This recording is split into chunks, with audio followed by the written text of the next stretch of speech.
Marami ang napawaw sa latest social media post ni Paulo Avellino kung saan ipinakita niya ang kanyang husay sa paggitara. Sa naturang video, makikitang relaxed at focused ang aktor habang tumutugtog, bagay na agad umani ng papuri mula sa netizens. Bukod sa paghanga sa kanyang musical side, hindi rin napigilan ng fans na lagyan ito ng kilig interpretation. Ayon sa ilang taga-suporta, tila para kay Kim Chiu di umano ang naturang tugtog, parang isang sweet na harana na ipinadaan sa social media.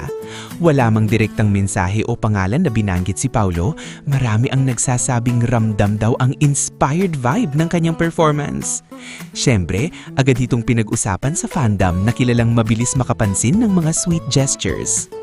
Sa ngayon, wala namang konfirmasyon kung may espesyal bang iniaalay ang aktor sa kanyang post at maaaring simpleng pagpapakita lamang ito ng kanyang talento at hilig sa musika. Gayunpaman, ayon sa fans, siguradong kikiligin si Kim kapag nakita ang naturang video. Totoo man o haka-haka, isang bagay ang malinaw. Kahit simpleng paggitara lang ni Paulo ay kayang magpaingay at magpakilig sa Kim Pao supporters.